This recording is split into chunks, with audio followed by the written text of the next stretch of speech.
आप सभी को सुप्रभात। हम आगे पढ़ेंगे ज्ञानपीठ पुरस्कार के बारे में। भारतीय ज्ञानपीठ पुरस्कार, ये पुरस्कार प्रशस्ति है। पुरस्कार का जन्म 22 मई 1961 को भारतीय ज्ञानपीठ के संस्थापक श्री साहू शांति प्रसाद जैन के 50वें जन्म दिवस के अवसर पर उनके परिवार के सदस्यों के मन में यह विचार आया कि साहित्यिक या सांस्कृतिक क्षेत्र में कोई ऐसा महत्वपूर्ण कार्य किया जा सके जो राष्ट्रीय गौरव तथा अंतर्राष्ट्रीय प्रतिमान के अनुरूप हो। इसी विचार के अंतर्गत 16 सितंबर 1961 को भारतीय ज्ञानपीठ की संस्थापक अध्यक्ष श्रीमती रमा जैन ने न्यास की एक गोष्ठी में इस पुरस्कार का प्रस्ताव रखा। भारतीय ज्ञानपीठ न्यास द्वारा ज्ञानपीठ पुरस्कार भारतीय साहित्य के लिए दिया जाने वाला सर्वोच्च पुरस्कार है। भारतीय ज्ञानपीठ पुरस्कार की स्थापना साल 1965 में की गई थी। देश का कोई भी व्यक्ति जो भारतीय संविधान की 8वीं अनुसूची में बताई गई 22 भाषाओं में से किसी भी भाषा में लिखता हो, इस पुरस्कार के योग्य है।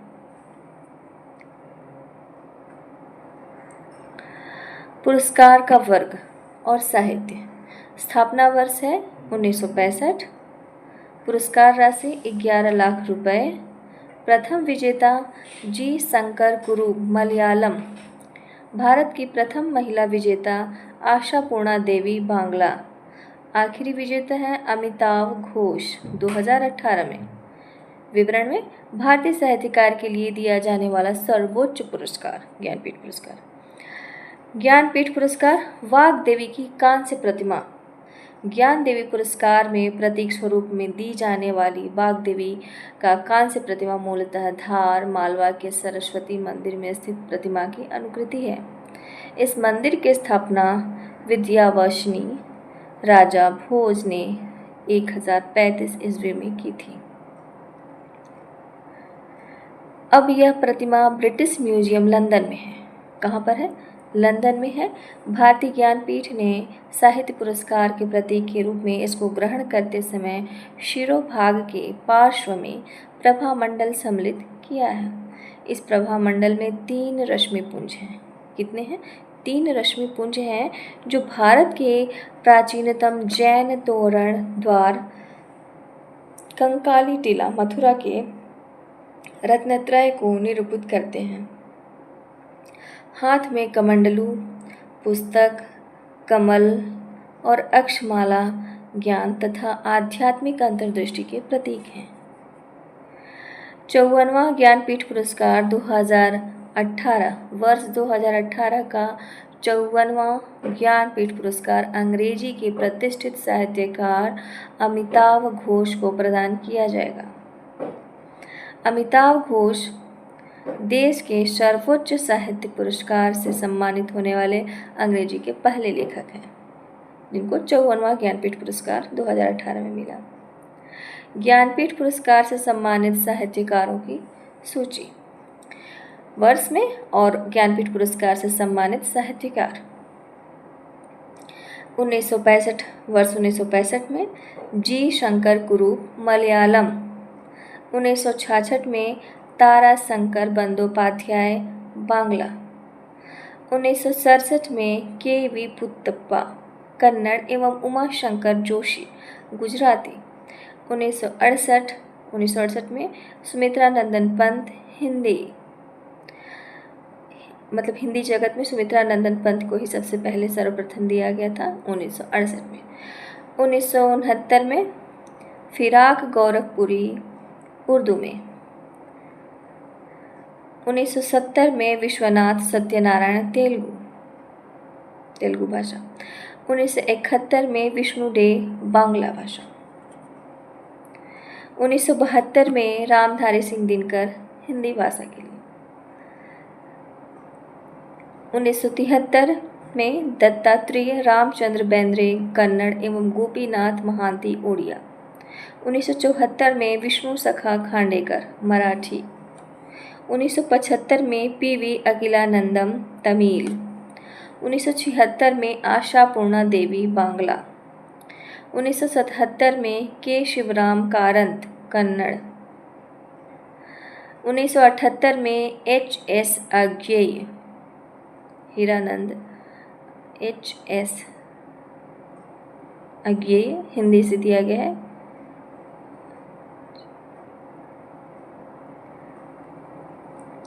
अज्ञेय जी ही है हिंदी से। 1979 में वीरेंद्र कुमार भट्टाचार्य असमिया। 1980 में S.K. पोटटेकट मलयालम। 1981 में अमृता प्रीतम पंजाबी। 1982 में महादेवी वर्मा हिंदी, यामा के लिए इनको पुरस्कार दिया गया था ज्ञानपीठ। 1983 में मस्ती वेंकटेश अयंगर कन्नड़। 1984 में तक्षी शिव शंकरा पिल्लई मलयालम भाषा। 1985 में पन्नालाल पटेल गुजराती। 1986 में सच्चिदानंद राव दराय उड़िया। 1987 में विष्णु वामन शिरवाडकर कुसुमाग्रज मराठी। 1988 में डॉक्टर सी नारायण रेड्डी तेलुगु। 1989 में कुर्तुल एन हैदर उर्दू। 1990 में V.K. गोकक कन्नड़। 1991 में सुभाष मुखोपाध्याय बांग्ला। 1992 में नरेश मेहता हिंदी भाषा। 1993 में सीताकांत महापात्र ओडिया। 1994 में U.R. अनंत मूर्ति कन्नड़। 1995 में M.T. वासुदेव नायर मलयालम। 1996 में महाश्वेता देवी बांग्ला। 1997 में अली सरदार जाफरी उर्दू। 1998 में गिरीश कर्नाड कन्नड़। 1999 में निर्मल वर्मा हिंदी एवं गुरदयाल सिंह पंजाबी। 1999 में दोनों लोगों को एक साथ। 2000 में इंदिरा गोस्वामी असमिया। 2001 में राजेंद्र केशवलाल शाह गुजराती। 2002 में दंडपाणि जयकांतन तमिल। 2003 में विंदा करंदीकर मराठी। 2004 में रहमान का राही जी को दिया गया कश्मीरी भाषा के लिए, कश्मीरी भाषा में जो भी उन्होंने लिखा है। 2005 कुंवर नारायण जो हिंदी जगत से हिंदी भाषा। 2006 रविंद्र केलकर कोंकणी एवं सत्यव्रत शास्त्री संस्कृत। 2007 ONV कुरूप मलयालम। 2008 अखलाक मोहम्मद खान शहरियार उर्दू भाषा के लिए 2008 में। 2009 में अमरकांत व श्रीलाल शुक्ल जी को दिया गया हिंदी, दोनों लोगों को, दोनों हिंदी साहित्यकारों को एक साथ ज्ञानपीठ। 2010 में चंद्रशेखर कंबार कन्नड़। 2011 में प्रतिभा राय ओडिया।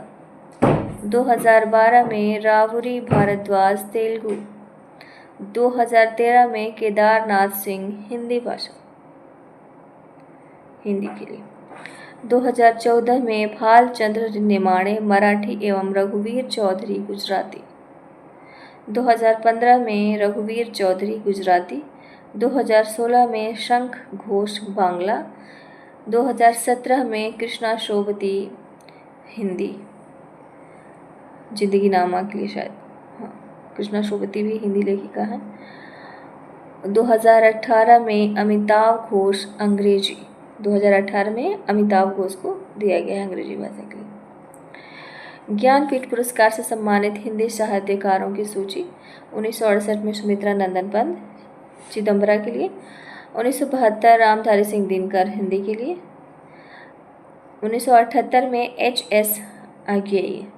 हीरानंद सच्चिदानंद वात्स्यायन अज्ञेय जी हिंदी। 1982 में महादेवी वर्मा यामा के लिए।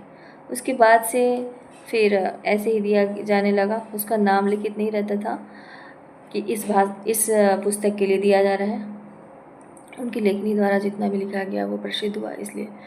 तो 1992 में नरेश मेहता हिंदी।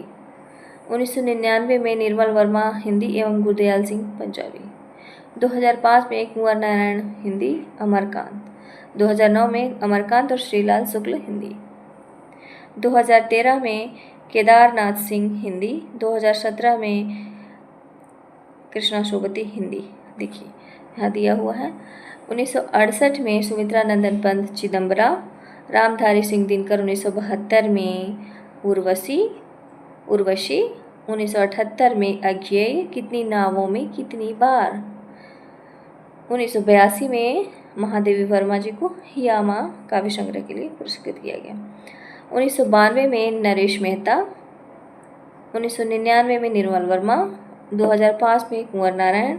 2009 में अमरकांत।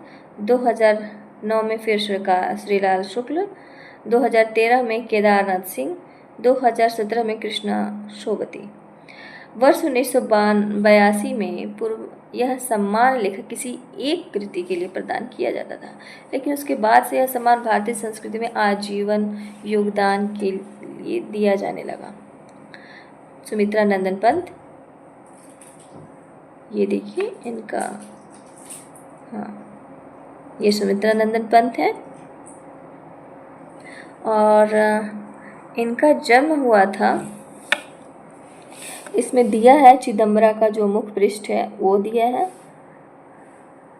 ये चिदम्बरा सुमित्रा नंदन पंत और यहाँ फूल है।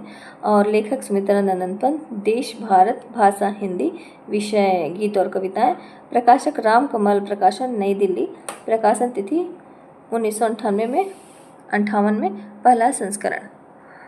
जन्म है इनका 20 मई, निधन 28 दिसंबर 1977। जन्म स्थान ग्राम कौसनी, अल्मोड़ा, उत्तराखंड, भारत। चिदम्बरा, वीणा। कुछ प्रमुख कृतियाँ: पल्लव, गुंजन, ग्राम्य युगांत, युगवाणी, लोकायतन कला और बूढ़ा चांद। चिदम्बरा के लिए इनको 1968 में ज्ञानपीठ पुरस्कार से सम्मानित। 20वीं सदी का पूर्वार्ध छायावादी कवियों का उत्थान काल था। उसी समय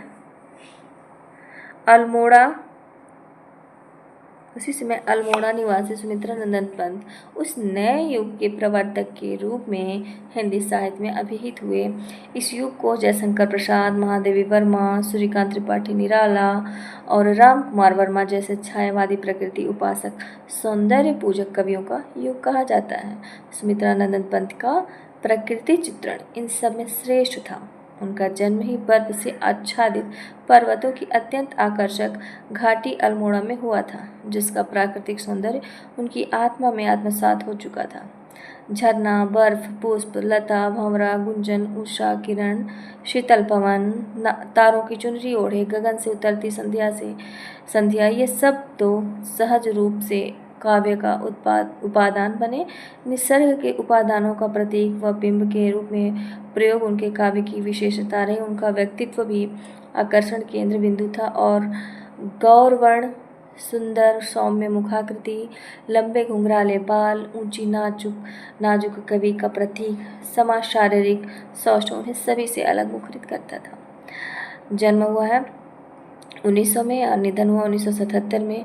हिंदी में छायावाद युग के 4 प्रमुख स्तंभों में से एक हैं। उनका जन्म अल्मोड़ा जिले के कौसानी नामक ग्राम में 20 मई 1900 को हुआ और जन्म के 6 घंटे बाद ही मां को क्रूर मृत्यु ने छीन लिया। शिशु को उसकी दादी ने पाला पोसा। शिशु का नाम रखा गया गुसाई दत्त। सुमित्रा नंदन पंत का बचपन का नाम गुसाई दत्त ही था। वे 7 भाई बहनों में सबसे छोटे थे। गुसाई दत्त की प्रारंभिक शिक्षा दीक्षा अल्मोड़ा में हुई। सन 1998 में वे अपने मझले भाई के साथ काशी आ गए और क्वींस कॉलेज में पढ़ने लगे। वहाँ से मैट्रिक उत्तीर्ण करने के बाद वे इलाहाबाद चले गए। उन्हें अपना नाम पसंद नहीं था, इसलिए उन्होंने अपना नाम रख लिया सुमित्रा नंदन पंत। यहाँ म्योर कॉलेज में उन्होंने इंटर में प्रवेश लिया। महात्मा गांधी के आह्वान पर अगले वर्ष उन्होंने कॉलेज छोड़ दिया और घर पर ही हिंदी, संस्कृत, बंगला और अंग्रेजी का अध्ययन करने लगे। समालोचना। उनका रचा हुआ संपूर्ण साहित्य सत्यम शिवम सुंदरम के संपूर्ण आदर्शों से प्रभावित होते हुए भी समय के साथ निरंतर बदलता रहता है। जहाँ प्रारंभिक कविताओं में प्रकृति और सौंदर्य के रमणीय चित्र मिलते हैं, वहीं दूसरे चरण की कविताओं में छायावाद की सूक्ष्म कल्पनाओं व कोमल भावनाओं के, और अंतिम चरण की कविताओं में प्रगतिवाद और विचारशीलता के उनकी सबसे बाद की कविताएं अरविंद दर्शन और मानव कल्याण की भावनाओं से ओतप्रोत हैं। तो सुमित्रा नंदन पंत अरविंद दर्शन से बहुत ज़्यादा प्रभावित थे। अब पुरस्कार और सम्मान के बारे में देखते हैं। हिंदी साहित्य की इस अनवरत सेवा के लिए उन्हें पद्म भूषण 1961 में, ज्ञानपीठ 1968 में, सबसे पहले इन्हें पद्म भूषण मिला 1961 में, ज्ञानपीठ 1968 में, तथा सोवियत लैंड पुरस्कार जैसे उच्च श्रेणी के सम्मानों से अलंकृत किया गया। सुमित्रा नंदन पंत के नाम पर कौशानी में उनके पुराने घर को, जिसमें वे बचपन में रहा करते थे, सुमित्रा नंदन पंत वीथिका के नाम से एक संग्रहालय में के रूप में परिवर्तित कर दिया गया है, जहाँ पर वो बचपन में रहते थे। तो वीथिका के नाम से एक संग्रहालय के रूप में परिवर्तित कर दिया गया है। इसमें उनके व्यक्तिगत प्रयोग की वस्तुओं जैसे कपड़ों, कविताओं की मूल पांडुलिपियों, छायाचित्रों, पत्रों और पुरस्कारों को प्रदर्शित किया गया है। इसमें एक पुस्तकालय भी है जिसमें उनकी व्यक्तिगत तथा उनसे संबंधित पुस्तकों का संग्रह है। उनका देहांत 1977 में हुआ। आधी शताब्दी से भी अधिक लंबे उनके रचनाकर्म में आधुनिक हिंदी कविता का पूरा एक युग समाया हुआ है। अब हम देखेंगे रामधारी सिंह दिनकर जी को, जिनको उर्वशी के लिए ज्ञानपीठ पुरस्कार मिला था।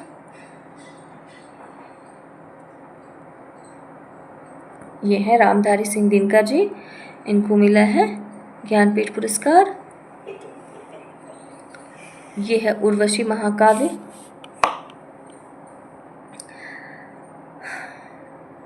प्रकाशन तिथि 1961। जन्म हुआ है 23 सितंबर 1908 को। रामधारी सिंह दिनकर का जन्म हुआ है 23 सितंबर 1908 को। निधन 24 अप्रैल 1974 को चेन्नई में हुई। कुछ प्रमुख कृतियां हैं: कुरुक्षेत्र, उर्वशी, रेणुका, रश्मिरथी, द्वंद्व गीत, बापू, धूपछांव, मिर्च का मजा, सूरज का प्यार। काव्य संग्रह उर्वशी के लिए 1972 के ज्ञानपीठ पुरस्कार से सम्मानित।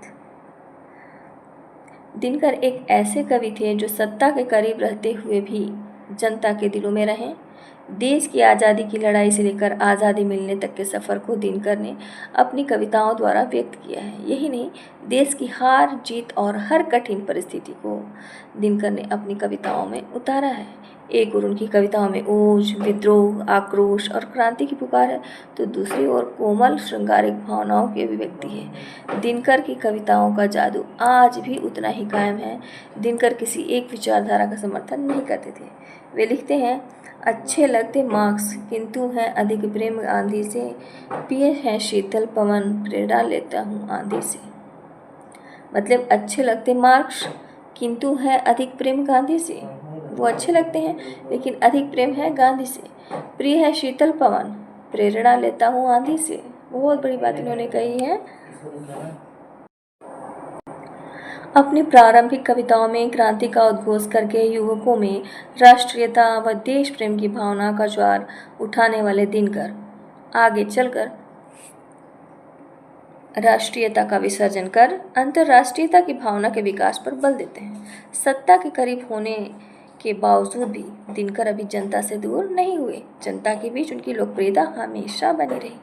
दिनकर पर हरिवंश राय बच्चन का कहना था, दिनकर जी को एक नहीं बल्कि गद्य, पद्य, भाषा और हिंदी के सेवा के लिए अलग अलग 4 ज्ञानपीठ मिलने चाहिए थे।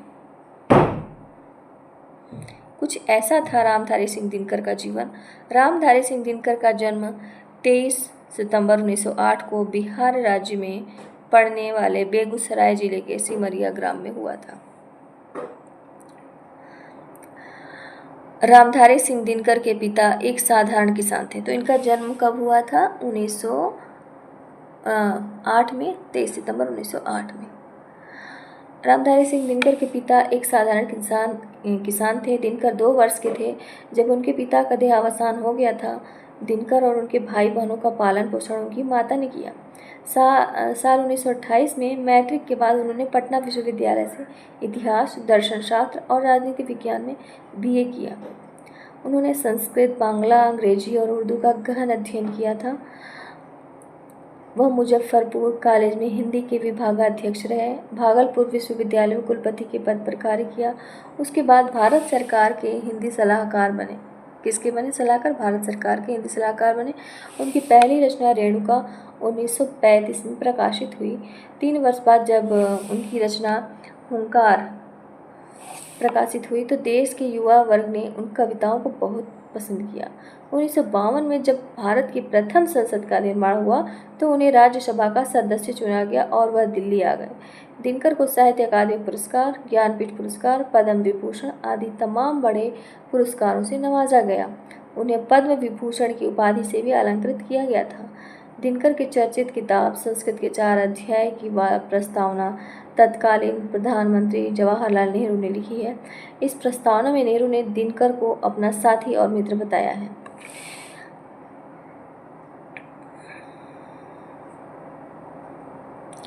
संस्कृति के 4 अध्याय की प्रस्तावना तत्कालीन प्रधानमंत्री जवाहरलाल नेहरू ने लिखी थी और इस प्रस्तावना में नेहरू ने दिनकर को अपना साथी और मित्र बताया। हिंदी साहित्य में राष्ट्र प्रेम और ओजस्वी कविताओं के लिए जाने वाले ब्रह्मधारी सिंह दिनकर को किसी परिचय की जरूरत नहीं है।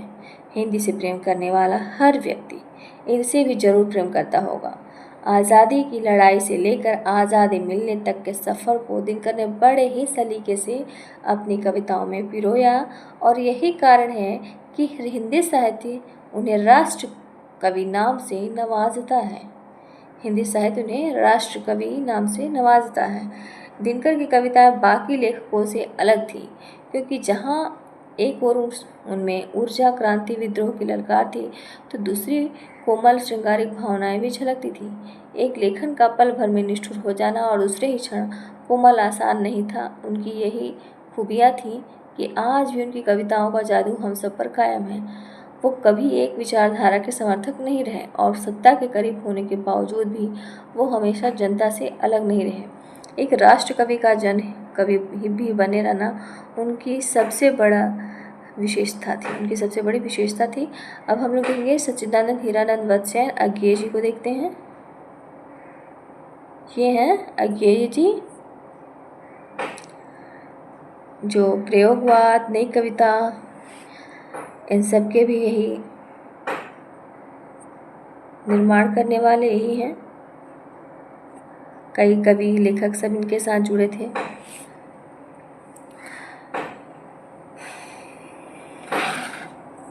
ये है कितनी नामों में कितनी बार।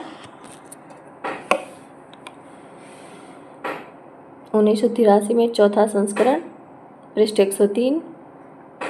जन्म है 7 मार्च 1911 को, निधन है 8 अप्रैल 1987। जन्म स्थान है कुशीनगर, देवरिया, उत्तर प्रदेश। प्रमुख कृतियाँ हैं हरी घास पर क्षणभर, बावरा अहेरी, इंद्रधनुष रौंदे हुए, आंगन के पार द्वार, कितनी नामों में कितनी बार। कितनी नामों में कितनी बार नामक काव्य संग्रह के लिए 1978 में कितनी नामों में कितनी बार नामक काव्य संग्रह के लिए 1978 में भारतीय ज्ञानपीठ पुरस्कार मिला। उसे इसे सम्मानित किया गया ज्ञानपीठ पुरस्कार से। आंगन के पार द्वार के लिए 1964 का साहित्य अकादमी पुरस्कार। वह एक तर्कशील वैज्ञानिक, दार्शनिक, अभिजात्य, कवि, कथाकार, लेखक थे। शब्द और ज्ञान में भी, अभिव्यक्ति और शैली में भी। अज्ञेय का औपचारिक परिचय लिखें तो वह कुछ यूँ होगा। जन्म 7 मार्च 1911 को कुशीनगर में हुआ। पूरा नाम सच्चिदानंद हीरानंद वात्स्यायन अज्ञेय। भोगने वाले प्राणी और सृजन करने वाले कलाकार में सदा एक अंतर रहता है और जितना बड़ा कलाकार होता है उतना ही भारी यह अंतर होता है। शेखर एक जीवनी की भूमिका के आखिर में अज्ञेय ने यह लिखा था। इस किताब को अज्ञेय का जीवनी परक उपन्यास माना जाता है। उनका पूरा नाम सच्चिदानंद हीरानंद वात्स्यायन था। अज्ञेय उन्होंने जोड़ा। अज्ञेय यानी जो ज्ञेय न हो या समझ से परे हो या जिसे जाना न जा सके। जिसे अथवा जिसके संबंध की बातें किसी प्रकार जानी ही न जा सकती हो, वो ज्ञानातीत हो। कमाल का तखल्लुस है ना। ये एक तर्कशील वैज्ञानिक, दार्शनिक, अभिजात कवि, कथाकार, लेखक थे। शब्द और ज्ञान में भी, अभिव्यक्ति और शैली में भी ये अपने दौर के दूसरे हिंदी लेखकों की तरह दीनहीन, दुखी, मंगता, उदास, बेजार, चारण या झंडा बरदार से नहीं थे। उनका चेहरा, रंगत, हाव भाव, लेखन दीप्त और एक तरह की कुलीनता लिए हुए था। बावजूद इसके कि उनके जीवन में भी दुख की कमी नहीं थी। शायद इसलिए कविता असाध्य पीड़ा उन्होंने लिखा। दुख सबको मांझता है। शेखर एक जीवनी की पहली पंक्ति है। वेदना में एक शक्ति है जो दृष्टि देती है। जो यातना में है वह दृष्टा हो सकता है। अज्ञेय, मासूम, बौद्धिक, शांत, कुलीन और भोलेपन के बावजूद एक आज़ाद ख्याल व्यक्ति थे। बंधन उन्हें स्वीकार नहीं था। प्रेम उनका मूल तत्व था, चाहे वह विचारधारा से हो, साहित्य से हो या व्यक्ति से। यही वजह है कि असाध्य पीड़ा का दार्शनिक शेखर एक जीवनी के अपने पहले आत्मकथात्मक उपन्यास तक आते आते भावों से भरा नीरा एक व्यक्ति रह जाता है। शेखर, जिसे अज्ञेय का ही प्रतिबिंब माना जाता है, बेहद स्वच्छंद है पर शर्मिला भी। व्यक्ति की निजता यहाँ सबसे ऊपर है। वह जन्मजात विद्रोही है। परिवार, समाज और मर्यादाएं सबके प्रति प्रश्न और विद्रोह दोनों रखता है। वह स्वतंत्रता का पक्षधर है। व्यक्ति स्वतंत्रता का उसके निजी जीवन में बहुत गहरा अर्थ है।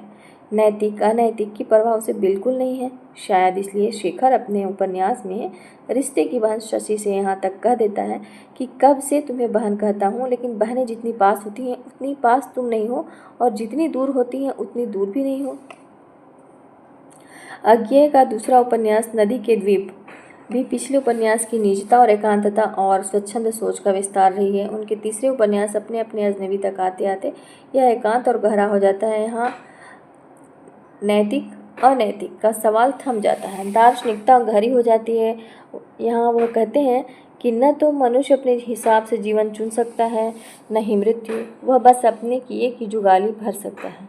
वह गुलाम भारत में पैसा हुए, बचपन से बड़े होने, खुद के पैरों पर खड़ा होने तक का यहाँ वहाँ भटकते रहे। लेखन भी उन्होंने यह दार्शनिक घुमक्कड़ी बरकरार रखी। अज्ञेय ने गद्य की सभी विधाओं, आलोचना, कहानी, उपन्यास में हाथ आजमाया और सराहे भी गए।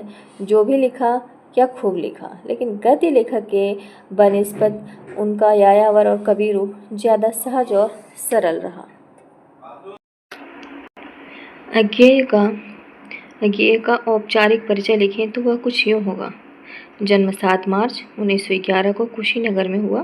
पूरा नाम यूँ था सच्चिदानंद हीरानंद वात्स्यायन अज्ञेय। हिंदी के प्रसिद्ध साहित्यकार थे। कवि, शैलीकार, कथाकार, ललित निबंधकार, संपादक और अध्यापक। पिता पंडित हीरानंद शास्त्री प्राचीन लिपियों के विशेषज्ञ थे। इनका बचपन इनके पिता की नौकरी के साथ कई स्थानों की परिक्रमा करते हुए बीता। लखनऊ, श्रीनगर, जम्मू घूमते हुए इनका परिवार 1919 में नालंदा पहुंचा। नालंदा में अज्ञेय के पिता ने उन्हें हिंदी पढ़वाना लिखवाना शुरू किया। साल 1921 में अज्ञेय का परिवार ऊटी पहुंचा। यही अज्ञेय के पिता ने उनका यज्ञोपवीत कराया और वात्स्यायन कुल नाम जो था वह दिया। अज्ञेय ने घर पर ही भाषा, साहित्य, इतिहास और विज्ञान की प्रारंभिक शिक्षा आरंभ की। 1925 में अंग्रेज ने मैट्रिक की प्राइवेटी परीक्षा पंजाब से उत्तीर्ण की। इसके बाद 2 वर्ष मद्रास क्रिश्चियन कॉलेज में, 3 वर्ष फॉर्मन कॉलेज लाहौर में संस्थागत शिक्षा पाई। लाहौर में ही अज्ञेय ने BSc और अंग्रेजी में MA पूर्वार्ध पूरा किया। इसी बीच भगत सिंह के साथी बने और 1930 में गिरफ्तार हो गए। 6 वर्ष बाद और नज़रबंदी भोगने के बाद जब आज़ाद हुए तो 1936 में कुछ दिनों तक आगरा के समाचार पत्र सैनिक के संपादन मंडल में रहे। साल 1937 से 39 में विशाल भारत 1937 से 1939 के बीच विशाल भारत के संपादकीय विभाग में रहे। कुछ दिन ऑल इंडिया रेडियो में रहने के बाद अज्ञेय 1943 में सैन्य सेवा में प्रविष्ट हुए। 1946 में सैन्य सेवा से मुक्त होकर वह शुद्ध रूप से साहित्य में लगे। मेरठ और उसके बाद इलाहाबाद और अंत में दिल्ली को उन्होंने अपना केंद्र बनाया। अज्ञेय ने प्रतीक का संपादन किया। किस पत्रिका का? प्रतीक पत्रिका का संपादन किया। प्रतीक ने हिंदी के आधुनिक साहित्य की नई धारणा के लेखकों, कवियों को एक नया सशक्त मंच दिया और साहित्यिक पत्रकारिता का नया इतिहास रचा। 1965 से 1968 तक अज्ञेय साप्ताहिक दिनमान के संपादक रहे। पुनः 1973 से प्रतीक को नया नाम दिया और नया प्रतीक निकालना शुरू किया। साल 1977 में उन्होंने दैनिक पत्र नवभारत टाइम्स के संपादन का भार संभाला और अगस्त 1979 में उन्होंने नवभारत टाइम्स से अवकाश ग्रहण किया। अज्ञेय ने 1943 में 7 कवियों के वक्तव्य और कविताओं को लेकर एक लंबी भूमिका के साथ तार सप्तक का संपादन किया, जो हिंदी काव्य साहित्य में विशिष्ट स्थान रखता है। अज्ञेय ने आधुनिक हिंदी कविता को एक नया मोड़ दिया, जिसे प्रयोगशील कविता की संज्ञा दी जाती है। उन्होंने दूसरा सप्तक, तीसरा सप्तक और चौथा सप्तक का भी संपादन किया। अज्ञेय की चर्चित रचनाओं में भग्नदूत, चिंता, इत्यलम, हरी घास पर क्षण भर, बावरा अहेरी, आंगन के पार द्वार, पूर्वा, कितनी नावों में कितनी बार, क्योंकि मैं उसे जानता हूँ, सागर मुद्रा, पहले मैं सन्नाटा बुनता हूँ, शेखर एक जीवनी, नदी के द्वीप, अपने अपने अजनबी शामिल हैं। वह भारतीय पुरस्कार, अंतर्राष्ट्रीय गोल्डन रीथ पुरस्कार, साहित्य अकादमी पुरस्कार और ज्ञानपीठ पुरस्कार से सम्मानित हुए थे। अज्ञेय ने कभी कहा था, उनके लिए उनके लिखे पर उंगली नहीं उठाई जा सकती, इसी तरह उन पर लिखना भी एक दुरूह काम है। केन उपनिषद कहता है, जो उसको जानता है उसके लिए वो अज्ञात है, जो उसको नहीं जानता उसके लिए वो ज्ञात है। अज्ञेय भी ऐसे ही थे। उन पर लिखने के लिए किताबें, स्तंभ, शोध सब कम है। जीवन की इतनी भिन्नता और उतने विविध रूप, विपुल लेखन। कभी स्मृति के गलियारों में से पुच्छल तारे के साथ साथ शीर्षक के बीच उन्होंने लिखा था, बचपन कितनी तरह की काल गणना में बीतता है, मेरा भी बीता, या आज किसी को समझना तो कठिन हो ही गया है। कभी कभी लगता है कि स्वयं अपने को समझना भी दिन ब दिन कठिनतर हो जाएगा। आज तो एक ही अखबारी काल सब पर ऐसा हावी है कि धीरे धीरे पत्रा या कैलेंडर देखने का अभ्यास भी मिट रहा है। जिन्हें अखबार का व्यसन है वे अखबार की तारीख देख लेते हैं और इसके अलावा काल की कोई गणना उनके लिए कोई अर्थ नहीं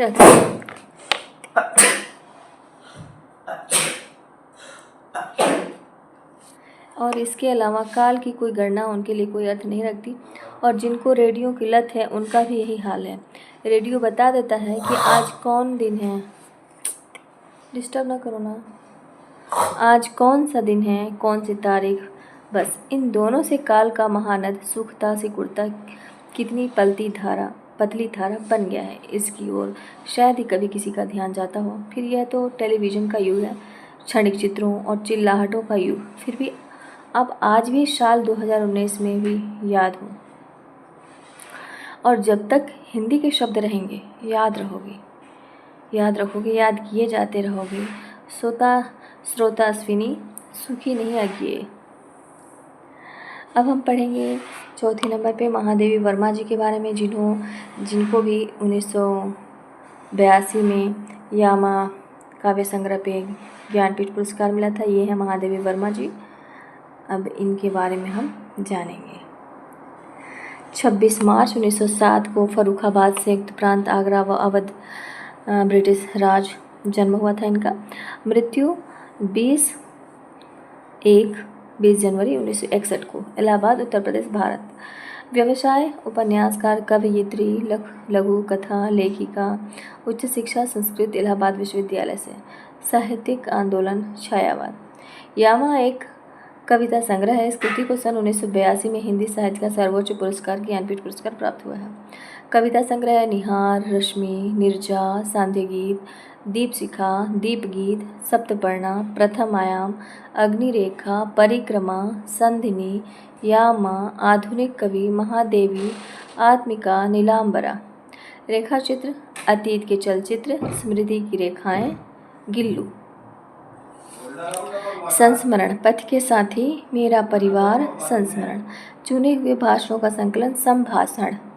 निबंध है श्रृंखला की कड़ियाँ, विवेचनात्मक गद्य, साहित्यकार की आस्था तथा अन्य निबंध। ललित निबंध है महादेवी वर्मा जी का। क्षणदा जो है निबंध है, ललित निबंध।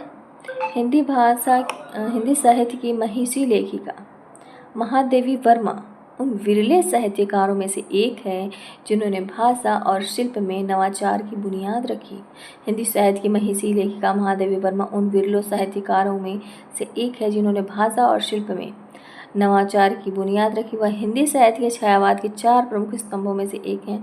निराला, सूर्यकांत त्रिपाठी निराला, जयशंकर प्रसाद, सुमित्रा नंदन पंत के साथ उन्होंने हिंदी के एक पूरे युग को दिशा दी। महादेवी वर्मा विलक्षण प्रतिभा की धनी कवयित्री थीं और उससे भी कहीं अधिक मानवीय रूप में। देवी महादेवी यूं ही उनका नाम नहीं था। हिंदी साहित्य के महान कवि निराला महादेवी को सरस्वती नाम से पुकारते थे। उन्हें आधुनिक युग की मीरा भी कहा जाता है। महादेवी वर्मा का जन्म 26 मार्च साल 1907 को उत्तर प्रदेश के फर्रुखाबाद में हुआ था। उनके पिता गोविंद प्रसाद वर्मा ने उनका नाम महादेवी, पिता पेशे से शिक्षक थे और मां हेमरानी देवी एक गृहिणी। अपने घर परिवार में महादेवी इकलौती बेटी थी। उनकी प्रारंभिक शिक्षा इंदौर के मिशन स्कूल में हुई। इसके बाद उन्होंने इलाहाबाद में क्रास्थवेट कॉलेज में दाखिला ले लिया। उन्हें बचपन से ही लिखने पढ़ने का खूब शौक था। वह महज 7 साल की थी जब उन्होंने कविताएं लिखना शुरू कर दिया। महादेवी ने बाल्यावस्था में ही मीरा, सूर, तुलसी जैसे भक्त कवियों की रचनाओं को पढ़ना और गुनगुनाना शुरू कर दिया। कालांतर में ये महान कवि ही उनकी प्रेरणा का स्रोत बने। महादेवी वर्मा जब छोटी ही थी, साल 1916 में उनकी शादी डॉक्टर स्वरूप नारायण वर्मा से कर दी गई। शादी के बाद उन्होंने अपनी पढ़ाई जारी रखी। हालांकि उनका दाम्पत्य जीवन सफल नहीं रहा, पर उन्हें एक नई दिशा मिल चुकी थी। महादेवी ने इलाहाबाद यूनिवर्सिटी से संस्कृत में उच्च शिक्षा हासिल की। उच्च शिक्षा पूरी करने के बाद प्रयाग महिला विद्यापीठ की प्रधानाचार्य बनी और आजीवन वहीं रहीं। वहाँ उन्होंने प्रसिद्ध पत्रिका चांद का संपादन वगैरह वेतन के किया। इस पत्रिका के संपादन से उन्होंने नारी शक्ति, उसके अधिकारों एवं स्वतंत्रता को समाज में सम्मानजनक स्थान दिया। महादेवी का मानना था कि नारी को अपने अधिकारों की रक्षा के लिए शिक्षित होना अति आवश्यक है। निजी जीवन में महादेवी वर्मा महात्मा बुद्ध से प्रभावित रहीं। उनकी रचनाओं में करुणा, संवेदना का भाव वहीं से आता है। बुद्ध का सूत्र जीवन दुख का मूल है हमेशा उनकी कविताओं में प्रतिबिंबित होता रहा। एक समय वह अपनी घर गृहस्थी छोड़ सन्यासी बनने की ओर अग्रसर हो गई। इस दौरान महादेवी की मुलाकात राष्ट्रपिता महात्मा गांधी से हो गई। महात्मा गांधी जी ने महादेवी को साहित्य साधना करते रहने की सलाह दी। महादेवी रुक गई और इस तरह हिंदी साहित्य उनकी महान रचनाओं से समृद्ध हुआ। उनकी अधिकतम कविताएं और निबंध नारीवादी दृष्टिकोण पर केंद्रित है। करुणा की अभिव्यक्ति के लिए नए और सहज शब्दों का प्रयोग कर महादेवी की रचनाओं ने हर दिल को छुआ। उनके गीत और उनकी कविताएं आज भी प्रासंगिक हैं, चाहे गद्य हो या पद्य। उन्होंने अपनी हर रचना में जीवन मूल्यों को ऊपर उठाते हुए समाज की सोच को विकसित करने का प्रयास किया। सरल, सहज, करुणामय होने के साथ ही महादेवी बेबाकी से अपनी बात समाज के आगे रखना भी जानती थी। भारत के पुरुष प्रधान समाज में महादेवी ने देश भर की महिलाओं को उनके अधिकारों के लिए लड़ना सिखाया।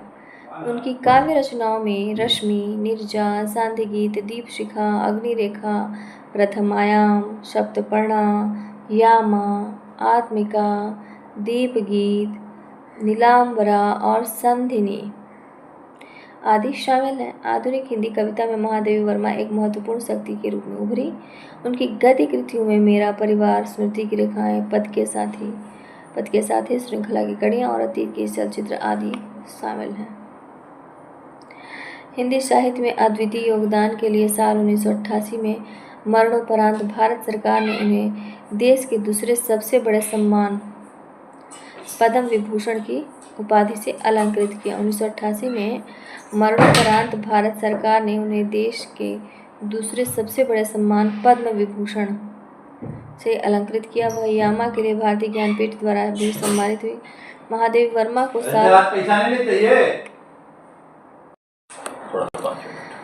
1988 में मरणोपरांत भारत सरकार ने उन्हें देश के दूसरे सबसे बड़े सम्मान पद्म विभूषण की उपाधि से अलंकृत किया। वह यामा के लिए भारतीय ज्ञानपीठ द्वारा भी सम्मानित हुई। महादेवी को साल 1979 में साहित्य अकादमी फेलोशिप से नवाजा गया था। साहित्य अकादमी की फेलो बनने वाली वह पहली महिला थी। हिंदी साहित्य सम्मेलन की ओर से उन्हें सेकसरिया पुरस्कार तथा मंगला प्रसाद पारितोषिक सम्मान भी मिला। महादेवी 11 सितंबर 1987 को प्रयाग में इहलोक छोड़कर चली गई, पर उनकी कविताएं व जीवन आदर्श आज भी प्रेरणा दे रहे हैं। अब हम जानेंगे नरेश मेहता जी को।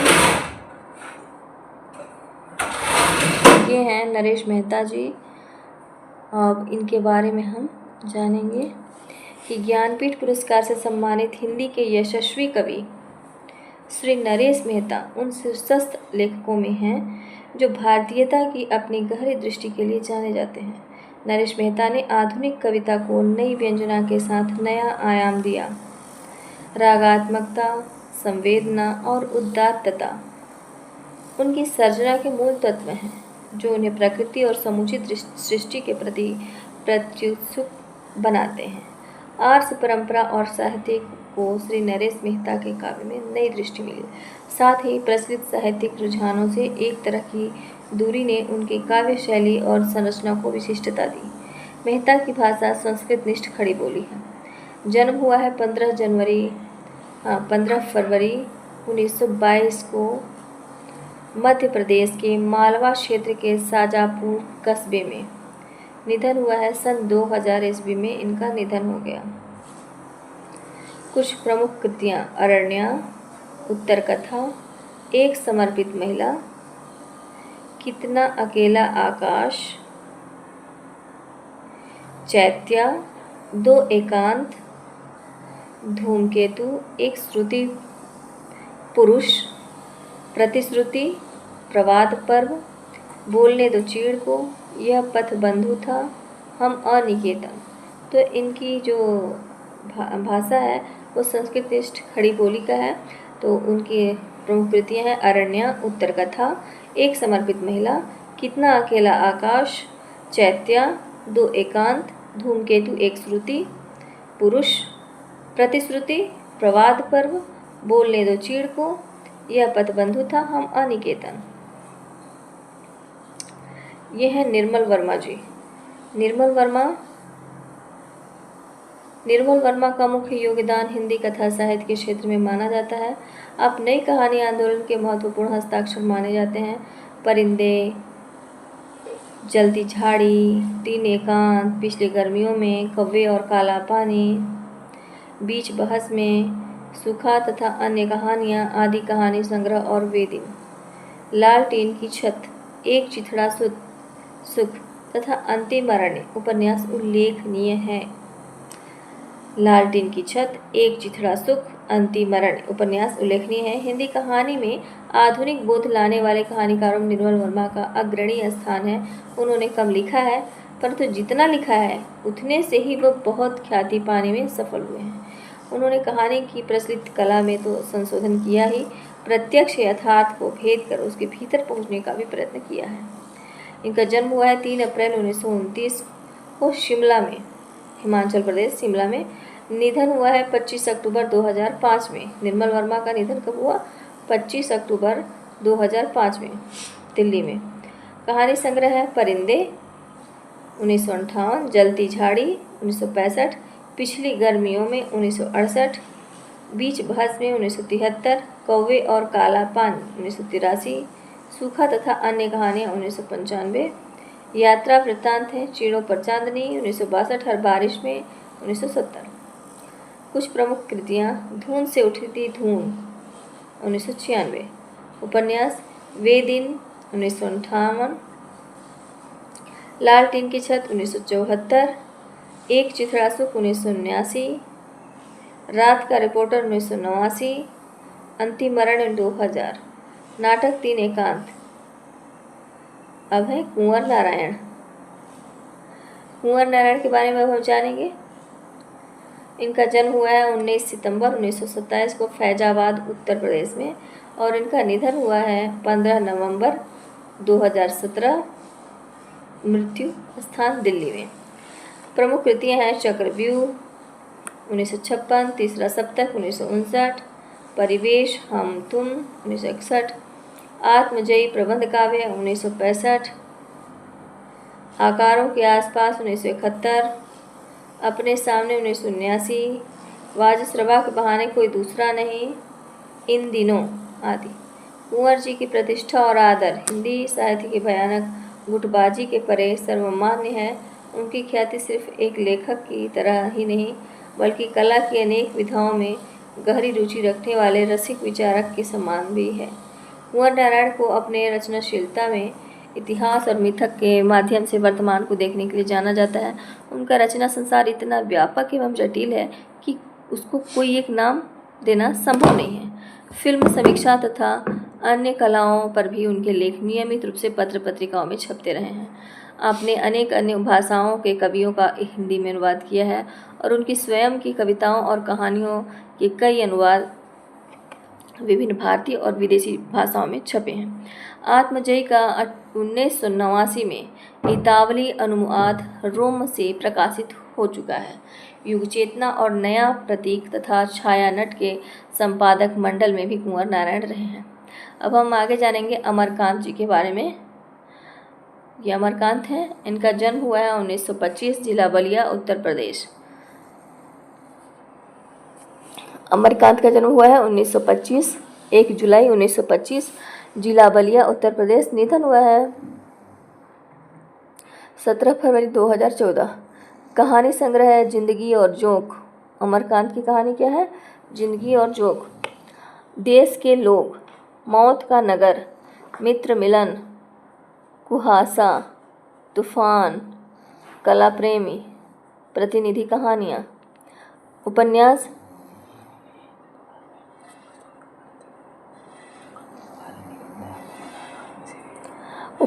है सूखा पत्ता, आकाश पक्षी, काले उजले दिन, कटीली राह के फूल, ग्राम सेविका, सुखजीवी, बीच की दीवार, सुन्नर पांडे की पतोह, लहरें इन्हीं हथियारों से। प्रकीर्ण साहित्य है। कुछ यादें कुछ बातें। नेउर भाई, बानर सेना, खूंटा में दाल है, सुग्गी चाची का गांव, झगरू लाल का फैसला, एक स्त्री का सफ़र। ये सब इनकी कृतियां हैं अमरकांत जी की। और इनका जन्म 1925 में और निधन हुआ है 2014 में। और कहानी संग्रह है जिंदगी और जोंक, देश के लोग, मौत का नगर, मित्र मिलन, कुहासा, तूफान, कला प्रेमी, प्रतिनिधि कहानियाँ। उपन्यास सूखा पत्ता, आकाश पक्षी, काले उजले दिन, कटीली राह के फूल, ग्राम सेविका, सुखजीवी, बीच की दीवार, सुंदर पांडे की पतोह, लहरें इन्हीं हथियारों से। भारत के प्रसिद्ध साहित्यकारों में से एक थे। वे हिंदी कथा साहित्य में प्रेमचंद के बाद यथार्थवादी धारा के प्रमुख कहानीकार थे। प्रयाग विश्वविद्यालय से स्नातक करने के बाद अमरकांत ने निश्चय कर लिया था कि उन्हें हिंदी साहित्य की सेवा करनी है।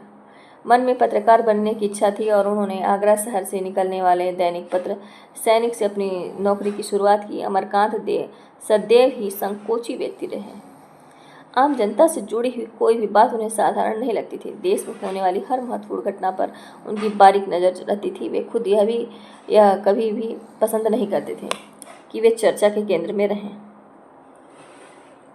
अब हम आगे पढ़ेंगे श्रीलाल शुक्ल जी के बारे में। ये हैं श्रीलाल शुक्ल जी। श्रीलाल शुक्ल का जन्म हुआ है लखनऊ में निकट स्थित अतरौली नामक गांव में 31 दिसंबर सन 1925 ईस्वी में। 1925 में उनका भी हुआ, अमरकांत का भी और श्रीलाल शुक्ल जी का भी। और निधन हुआ है 2011 में। उपन्यास सूनी घाटी का सूरज, अज्ञातवास,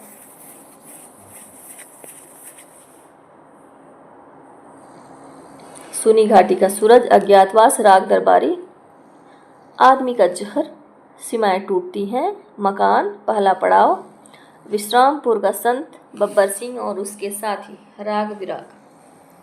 और कुछ प्रमुख कृतियां हैं। व्यंग निबंध संग्रह, ये तो उपन्यास था। सूनी घाटी का सूरज, अज्ञातवास, राग दरबारी, आदमी का जहर, सीमाएं टूटती हैं, मकान, पहला पड़ाव, विश्रामपुर का संत, बब्बर सिंह और उसके साथी, राग विराग। व्यंग निबंध संग्रह है। अंगद के पाँव 1958, यहाँ से वहाँ 1970, मेरी श्रेष्ठ व्यंग्य रचनाएं 1979, उमराव नगर में कुछ दिन 1986, कुछ ज़मीन में कुछ हवा में 1990, आओ बैठ ले कुछ देर 1994, अगली शताब्दी के शहर 1996, जहालत के 50 साल 2003, खबरों की जुगाली 2005। कहानी संग्रह ये घर में नहीं,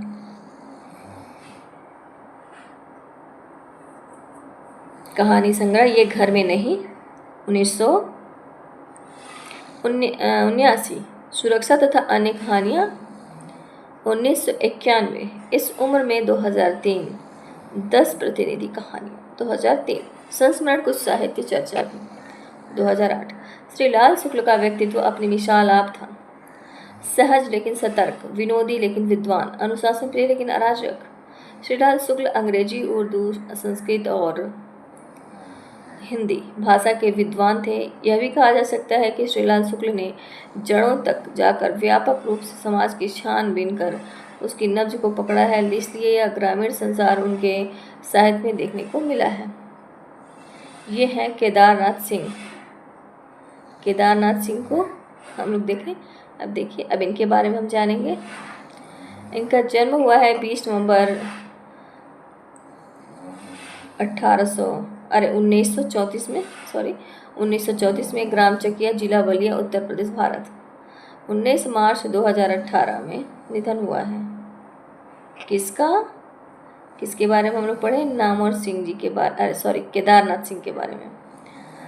अब देखिए इनकी कविता संग्रह, अभी बिल्कुल अभी, केदारनाथ सिंह 1960, अभी बिल्कुल अभी 1960, जमीन पक रही है 1980, यहाँ से देखो 1983, बाघ 1996, पुस्तक के रूप में, अकाल में सारस 1988, उत्तर कबीर और अन्य कविताएं 1995, तालस्ताय और साइकिल 2005, सृष्टि पर पहरा 2014।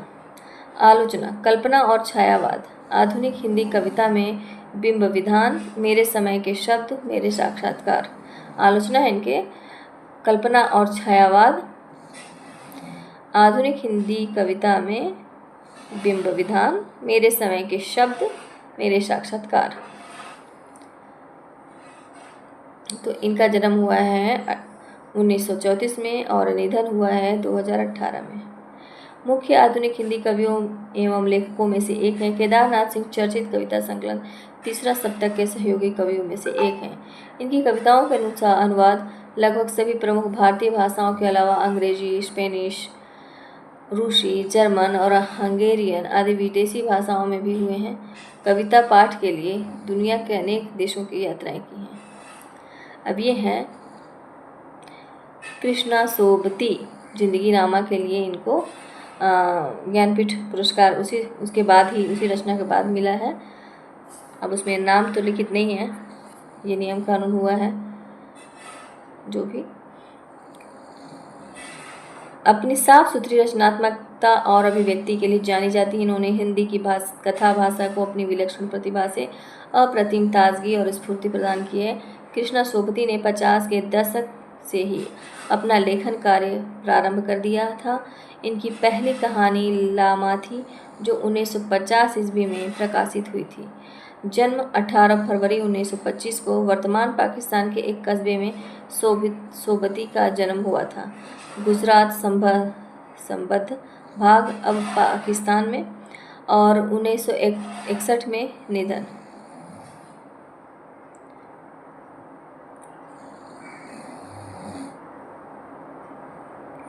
लंबी कहानी डार से बिछुड़ी 1958, मित्रों मर जाने 1967, यारों के यार 1968, 3 पहाड़ 1968, ए लड़की 1991, जैनी मेहरबान सिंह 2007, चलचित्रीय पटकथा मित्रों मर जाने की रचना के बाद ही रचित, परंतु 4 दशक बाद 2007 में प्रकाशित।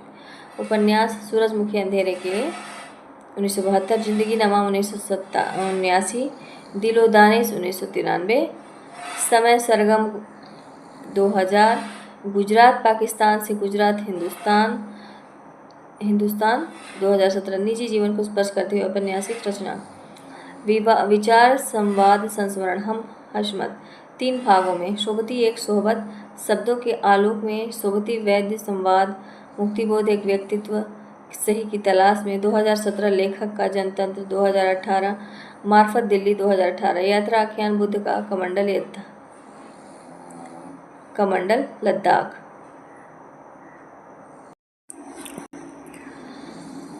इस पर थोड़ा ध्यान दीजिएगा। यहाँ निधन तो मुझे उसी समय लगा कि ये गलत है, क्योंकि 2017 में इनको जो भी वो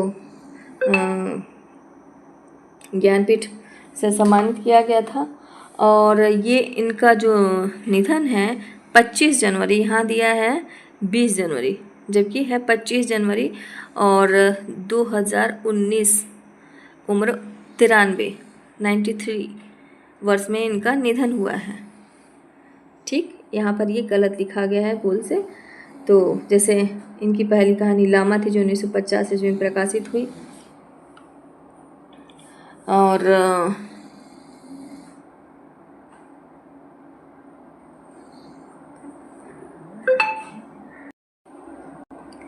और इनको 2017 में ज्ञानपीठ पुरस्कार मिला। 2017 में ज्ञानपीठ पुरस्कार मिला और 1980 में साहित्य अकादमी पुरस्कार मिला और 1996 में साहित्य अकादमी फेलोशिप। तो ये हुआ। और हम लोग शुरुआत में जो पढ़े हैं ये देखते हैं।